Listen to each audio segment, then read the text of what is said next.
নমস্কার বন্ধুরা, নবদিগন্ত চ্যানেলের পক্ষ থেকে আপনাদের সকলকে জানাই স্বাগতম। তো বন্ধুরা, এই মুহূর্তে আমি আপনাদেরকে আবারও একটি ভীষণ গুরুত্বপূর্ণ আপডেট শেয়ার করতে চলেছি। তো এখন আমি আপনাদেরকে যে আপডেটটি শেয়ার করতে চলেছি সেটি হচ্ছে ৯,৫৩৩-এর যে প্যানেল প্রকাশ করেছে প্রাইমারি বোর্ড, সেখানে কাউন্সেলিং প্রক্রিয়া, জেলাভিত্তিক কাউন্সেলিং শেষ হয়ে গিয়েছে এবং স্টেট লেভেলে যে কাউন্সেলিং তা শুরু হতে চলেছে। তো ওয়েটিং প্রার্থীদের জন্য একটি বড় আপডেট উঠে আসছে এই মুহূর্তে। ওয়েটিং প্রার্থীদের কিন্তু চাকরি কনফার্ম হতে চলেছে। ওয়েটিং প্রার্থীদের জন্য ভীষণ বড় সুখবর। তো চলুন আমরা এই ভিডিওর মাধ্যমে এখন ওয়েটিংদের কী সুখবর রয়েছে এবং কেন চাকরি কনফার্ম হতে চলেছে আমরা বিস্তারিত এই আপডেটের মাধ্যমে জেনে নিই। তবে তার আগে বলে রাখি, যারা প্রথমবার এই চ্যানেলে এসেছেন আপনারা কিন্তু অবশ্যই আমার চ্যানেলটিকে সাবস্ক্রাইব করে অল নোটিফিকেশন অন করে রাখবেন, কেননা এই ধরনের আপডেট আপনারা কিন্তু একমাত্র নবদিগন্ত চ্যানেল থেকেই পেয়ে যাবেন। তো চলুন বন্ধুরা, আমরা এবার আপডেটটি প্রথম থেকে শেষ পর্যন্ত বিস্তারিত দেখে নিই। বন্ধুরা, আপনারা জানেন যে ৯,৫৩৩-এর যে প্যানেল, সেখানে কিন্তু ৯,৫৩৩ জনই অ্যাবজর্ব ক্যান্ডিডেট নয়। এখানে ৮,৯৫১ জন ক্যান্ডিডেট অ্যাবজর্বড ক্যান্ডিডেট হিসেবে কিন্তু স্থান পেয়েছেন এবং ৮,৯৫১টি সিটেই কিন্তু চাকরি দেবে প্রাইমারি বোর্ড। তাই ৮,৯৫১ সিটের জয়েনিং করাতে চলেছে প্রাইমারি বোর্ড। তার মধ্যে কিন্তু জেলা ভিত্তিক যে কাউন্সেলিং প্রক্রিয়া সেটি শেষ হয়ে গিয়েছে ইতিমধ্যেই এবং সেই ভ্যাকান্সি লিস্টগুলো জমা পড়ছে ডিপিএসসি ওয়াইজ। তো এইখান থেকে যে জেলাভিত্তিক যে কাউন্সেলিং প্রক্রিয়া হয়ে গেল ইতিমধ্যেই, এই জেলাভিত্তিক কাউন্সেলিং প্রক্রিয়ায় কিন্তু 20টা ডিপিএসসিতে কাউন্সেলিং হয়েছে এবং এই 20টা ডিপিএসসিতে প্রতিটা ডিপিএসসিতে কিন্তু গড়ে 15 জন বা 20 জন করে ক্যান্ডিডেট যারা নন জয়েনিং হিসেবে থেকে যাচ্ছেন বা চাকরিটি গ্রহণ করছেন না, তারা হয়তো বেটার কোনো অপশানে রয়েছেন বা অন্য কোনো চাকরিতে অলরেডি ইতিমধ্যে জয়েন করে ফেলেছেন, তাই তারা প্রাইমারিতে আসতে চাইছেন না। তো সেই সিটগুলো তো নন জয়েনিং সিট হিসেবে থেকে যাচ্ছে। তাহলে এই সিটগুলো কী হবে? তো এইখানে কিন্তু আমি আপনাদেরকে বলি, নন জয়েনিং যে সিটগুলো থাকবে এই সিটগুলো কিন্তু কনভার্ট হয়ে যাবে ওয়েটিং লিস্টেড ক্যান্ডিডেটদের জন্য। ক্যাটেগরি ওয়াইজ এবং মিডিয়াম ওয়াইজ র্যাঙ্ক অনুযায়ী ওয়েটিং লিস্টেড ক্যান্ডিডেটরা এখানে কিন্তু জয়েন করতে পারবেন। আপনাদেরকে আমি বলছি, আপনারা শুধুমাত্র কয়েকটা দিন অপেক্ষা করুন।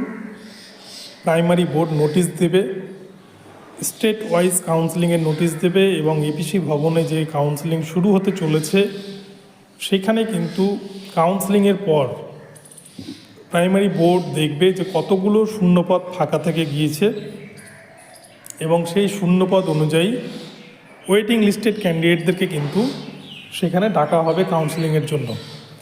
আমি আপনাদেরকে প্রথম দিন থেকেই বলে আসছি, যারা ওয়েটিং লিস্টেড রয়েছেন 5% অ্যাডিশনাল প্যানেল লিস্টে রয়েছেন, আপনাদের কিন্তু এই মুহূর্তে চিন্তা করার কোনো দরকার নেই। আপনারা কিন্তু বর্তমানে সেফ জোনেই রয়েছেন, কেননা অনেক কিন্তু সিট নন জয়েনিং হিসেবে থেকেই যায়। এখন পর্যন্ত শুধুমাত্র জেলাভিত্তিক কাউন্সেলিংয়ের যে রেজাল্ট, তাতে কিন্তু প্রায় অ্যাভারেজ যদি ধরে নেওয়া যায় যে 15 জন করে নন জয়েনিং থেকে গেছেন বা অ্যাবসেন্ট থেকে গেছেন 20টা ডিপিএসসিতে, তাহলে কিন্তু 15 × 20 300 জন ক্যান্ডিডেট যারা কিন্তু নন জয়েনিং হিসেবে থেকে যাচ্ছেন। অর্থাৎ 500 জন যদি ওয়েটিং লিস্টে ক্যান্ডিডেট থাকে, তার মধ্যে কিন্তু 300টা সিট এখান থেকেই বেরিয়ে যাচ্ছে শুধুমাত্র জেলাভিত্তিক কাউন্সেলিংয়ের পরেই। আর স্টেট ওয়াইজ কাউন্সেলিং তো এখনও বাকি পড়েই আছে। স্টেট ওয়াইজ কাউন্সেলিং যখনই হবে তখন আপনারা দেখবেন আরও কিন্তু প্রায় 300 মতো সিট বেরিয়ে আসবে।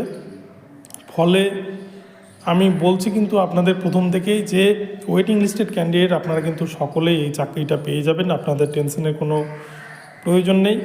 এবং প্রয়োজন যদি এখানেও যদি সিট ফাঁকা থেকে যায়, তাহলে কিন্তু পর্ষদ 2108 জনের যারা আনঅ্যাবজর্ব হিসেবে থেকে গিয়েছেন, সুপ্রিম কোর্টের হলফনামায় যাদেরকে আনঅ্যাবজর্ব হিসেবে রাখা হয়েছে, তারাও কিন্তু যদি শূন্যপদ ফাঁকা থেকে যায় তখন মেরিট অনুযায়ী ক্যাটাগরি ওয়াইজ এবং মিডিয়াম ওয়াইজ তারাও কিন্তু শূন্যপদে জায়গা পাবে। প্রাইমারি বোর্ড তাদেরও হয়তো একটা প্যানেল প্রকাশ করতে পারে।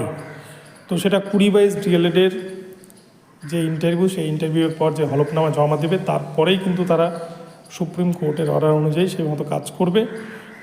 তো ওয়েটিং লিস্টেড ক্যান্ডিডেট যারা 9533 প্যানেলে বর্তমানে অ্যাবজর্ব ক্যান্ডিডেট রয়েছেন তাদের তো চিন্তার কোনো কারণ নেই। যারা ওয়েটিং লিস্টে রয়েছেন 5% ওয়েটিংয়ে, আপনারা কিন্তু খুব শীঘ্রই আপনারাও অ্যাপয়েন্টমেন্ট লেটার হাতে পাবেন, আপনারাও কাউন্সেলিং সুযোগ পাবেন। আপনারা জাস্ট কয়েকটা দিন অপেক্ষা করুন, আপনাদের জন্য বড় সুযোগ কিন্তু আসছে। শুধুমাত্র জেলাভিত্তিক কাউন্সেলিংয়ের পরেই প্রায় 300-350 সিট ফাঁকা থেকে গেছে, আর স্টেট ওয়াইজ কাউন্সেলিং হলে সিটটা কিন্তু দ্বিগুণ পরিমাণ ফাঁকা থেকে যাবে। তখন সকল ওয়েটিং লিস্ট ক্যান্ডিডেট পাবেন, তার সাথে সাথে কিন্তু আনঅ্যাবজর্ব ক্যান্ডিডেটরাও এখানে চাকরি পেয়ে যাবেন। তো বন্ধুরা, এখন আপডেটটি এটুকুটাই রইলো, আপনাদেরকে আপডেটটি দেওয়ার প্রয়োজন ছিল, আপডেটটি শেয়ার করলাম। আপডেটটি কেমন লাগলো আপনারা অবশ্যই আমার কমেন্ট বক্সে জানাবেন। আর ভিডিওটি ভালো লাগলে চ্যানেলটিকে সাবস্ক্রাইব করে আমার ভিডিওতে কিন্তু লাইক শেয়ার কমেন্ট করে দেবেন। আর এই ধরনের আপডেট প্রতিনিয়ত পাওয়ার জন্য অবশ্যই চ্যানেলটিকে ফলো করতে থাকুন।